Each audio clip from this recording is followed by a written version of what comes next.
रोशनी पहले ही सांवले पीले रंग से गहरे एम्बर में स्थानांतरित हो गई थी। एक बार जब यह चमकीला पीला हो गया तो इसका मतलब था कि भोर निकट थी, और इससे पहले कि आग की लपटें सफेद हो जाती, शाऊल को चौथी मंजिल पर वापस आना पड़ा। ये नियम थे। खून का तालाब अभी भी वहीं था। अगर वह इसे छोड़ देता है तो वह सुबह तक फूल की खाद बन जाएगा, लेकिन इसे साफ करे। वह सिर्फ एक साधारण व्यक्ति था, कोई शक्ति नहीं, कोई चाल नहीं। वह संभवतः इस भयानक जानलेवा खून के बारे में क्या कर सकता था? मदद के लिए पूछना। जिन लड़कों के साथ वह बंक करता था उनमें पूर्व संक्रमण शाऊल के प्रति कुछ शत्रुता थी। कोई रास्ता नहीं वे मदद करेंगे, और अगर वे चाहते भी थे तो वे उसके जैसे नियमित बच्चे थे, इस तरह की चीजों के सामने असहाय थे। बटलर को इसकी रिपोर्ट करें। बटलर रात में कभी दिखाई नहीं दिया, और शाऊल को नहीं पता था कि उसे कहां खोजना है। उनका आंदोलन चौथी मंजिल के नौकरों के क्वार्टर और 11वीं से 13वीं मंजिल तक ही सीमित था। कोई रास्ता नहीं। शाऊल की कांपती उंगलियां अचानक स्थिर हो गईं। उसने पोंचे को वापस गाड़ी पर रख दिया और अपने कपड़े सीधे कर लिए। फिर वह खून टपकते हुए कमरे से सीधे दरवाजे पर चला गया। अपना हाथ उठाया और 3 बार दस्तक दी। खामोश गलियारे में वे 3 दस्तक दर्दनाक रूप से जोर से लग रही थीं। शाऊल ने तैरती हुई हार्डकवर पुस्तक पर नजर डाली। कोई नई मौत की भविष्यवाणी दिखाई नहीं दी।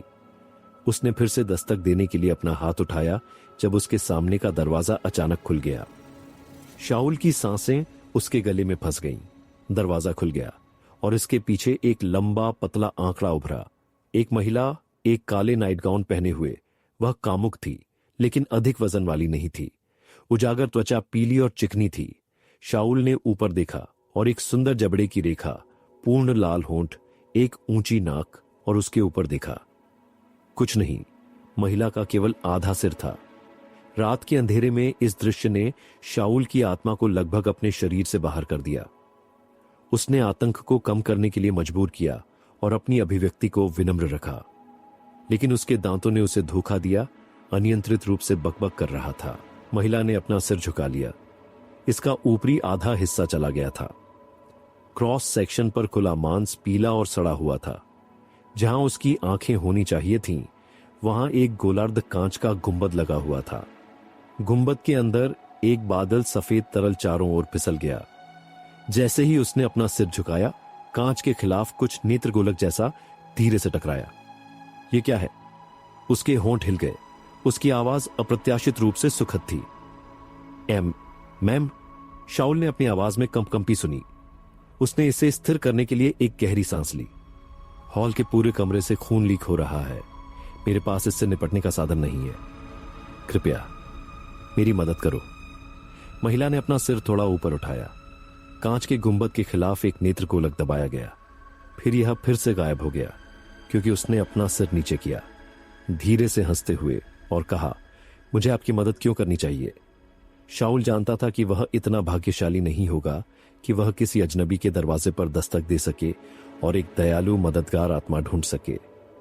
मैडम, आप मुझसे क्या करवाना होंगी? उसने अपना सिर झुका लिया। वह सिर्फ एक नौकर था। उसे बातचीत करने का कोई अधिकार नहीं था। महिला ने अपनी ठुड्डी को पतली उंगलियों से पकड़ लिया। मुझे एक प्रयोग के लिए एक जीवित विषय चाहिए, लेकिन मैं अभी क्रेडिट पर थोड़ा कम हूं। यदि आप स्वयं सेवक हैं तो मैं आपकी छोटी सी समस्या का ध्यान रखूंगा।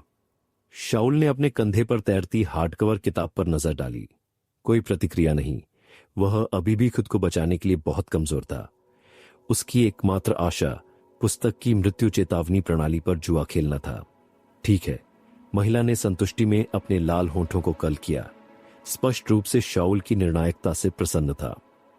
वह एक तरफ हट गई और उसे अपने कमरे में प्रवेश करने दिया। फिर मुड़ी और बाहर कुछ किया। शाऊल कमरे के अंदर खड़ा था। यह उस साझा छात्रावास से बड़ा था जिसमें वह 1 दर्जन से अधिक अन्य लड़कों के साथ रहता था, और इसमें एक अलग आंतरिक कक्ष भी था। एक तेल के दीपक ने रहने वाले क्षेत्र को रोशन किया, एक स्थिर और उज्जवल चमक बिखेर दिया, संभवतः कुछ जादू की सहायता से। कमरे के केंद्र में एक लंबी मेज बैठी थी जो अजीब औजारों और सामग्रियों से अव्यवस्थित थी, जिसे वह नहीं पहचानता था। सभी में सबसे अधिक आकर्षक एक छोटे से चूल्हे के ऊपर एक काली कड़ाही थी जो गाढ़े काले तरल से बुदबुदाती थी। यही वह चीज है जिसे मैं आपको आजमाने की जरूरत है। महिला ने उसे देखे बिना फिर से प्रवेश किया था। शाऊल मुड़ा। दरवाजा पहले से ही बंद था। वह नहीं जानता था कि बाहर के खून से निपटा गया है या नहीं। मैं चाहता हूं कि आप एक हाथ कड़ाही में डालें, फिर मुझे बताओ कि तुम क्या महसूस करते हो।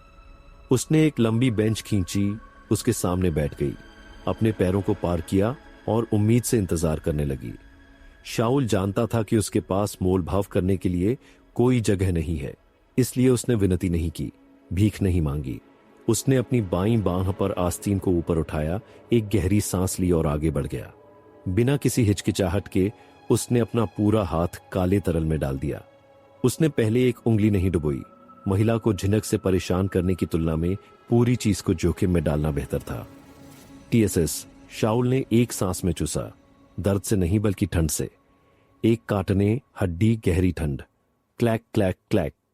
उसके दांत अनियंत्रित रूप से फट रहे थे। आप इसे अभी निकाल सकते हैं। उसके आदेश पर शाऊल ने अपना हाथ पीछे खींच लिया, लेकिन जैसे ही उसने इसे देखा, उसने जो सांस छोड़ी थी वह फिर से उसके गले में फंस गई। मांस चला गया था। उसका बायां हाथ साफ, नंगे हड्डियों के अलावा और कुछ नहीं था, जैसे कि एक चिकित्सा मॉडल से सीधे कंकाल का हाथ। सबसे बुरा हिस्सा, बिल्कुल भी दर्द नहीं हुआ। हाँ। शाऊल ने अपनी बाईं कलाई को अपने दाहिनी कलाई से पकड़ लिया। दोनों हाथ जोर से कांपने लगे। जैसे ही उसका कंकाल हाथ कांपने लगा, उसने सूखी क्लिक करने की आवाज की। महिला ने कोई आराम नहीं दिया। वह खड़ी हो गई और सोच समझकर अपनी ठुड्डी थपथपाई। बहुत अधिक जशेली अजगर पेट का एसिड जोड़ा होगा। आप अभी उस हाथ में क्या महसूस करते हैं? सी कोल्ड, लेकिन दर्दनाक नहीं। शाऊल ने अपने डर और ठंडक को दबाने की कोशिश की, एक पेशेवर परीक्षण विषय की तरह जवाब देने की पूरी कोशिश की। मुझे लगता है कि मैं अभी भी इसे नियंत्रित कर सकता हूं। उसने अपनी कंकाल की उंगलियों को थोड़ा फ्लेक्स किया। यह मुश्किल था, लेकिन वे चले गए। बुरा नहीं। महिला मुस्कुराई, काफी संतुष्ट लग रही थी। उसने मेज के माध्यम से छानबीन की, कुछ सामग्री का चयन किया और लापरवाही से उन्हें कड़ाही में फेंक दिया। सफेद भाप के 2 टुकड़े ऊपर की ओर फुफकारते हैं। फिर बुदबुदाहट पहले की तरह फिर से शुरू हो गई। अब वह वापस बैठ गई। उसकी ठुड्डी दिलचस्पी से झुकी हुई थी। उसने कड़ाही की ओर इशारा किया। दूसरे हाथ में रखो। शाऊल ने सांस छोड़ी। उसे इसकी उम्मीद थी। पहला परीक्षण स्पष्ट रूप से काम नहीं कर रहा था, इसलिए दूसरा परीक्षण अपरिहार्य था। उसने अपना बायां हाथ छोड़ दिया, फिर निर्णायक रूप से अपने दाहिने हाथ को बुदबुदाते काले तरल में डुबो दिया। नहीं, एक गहरी ठंड ने उसकी बांह को गोली मार दी। उसका दाहिना हाथ तरल पदार्थ में डूबा हुआ पूरी तरह से सुन्न हो गया। आप इसे बाहर निकाल सकते हैं। उसने इसे मुक्त कर दिया। राहत उसके ऊपर बह गई, क्योंकि इस बार यह कंकाल का हाथ नहीं था। इतना ही नहीं, बल्कि उसकी खुरदरी, कठोर हथेली अब चिकनी और पीली हो गई थी। इससे पहले कि वह पूछती, शाऊल ने कहा, सी कोल्ड, पहले से भी ठंडा। क्लैक क्लैक, लेकिन दर्दनाक नहीं। मैं इसे नियंत्रित कर सकता हूं। उसने अपनी उंगलियों को फ्लेक्स किया और उसे दिखाने के लिए अपना हाथ उठाया। महिला फिर से मुस्कुराई, लेकिन इस बार चौड़ा, उसके लाल होंठों के पीछे तेज सफेद दांत दिखाते हुए। आप वास्तव में एक आश्चर्य हैं। वह खड़ी रही और 2 बार ताली भी बजाई। कमरे को पार करते हुए उसने एक कैबिनेट खोली और एक क्रिस्टल शीशी निकाली। उसे शाऊल को सौंप दिया। इसे पी लो। शाऊल के झिनकते पीले चेहरे को देखकर वह हंसी। उसका शरीर मनोरंजन से कांप रहा था। उसके कांच के गुंबद के अंदर का सफेद तरल उसकी हरकतों के साथ फिसल गया। आराम करना, यह कोई प्रयोग नहीं है, यह उपचार औषधि है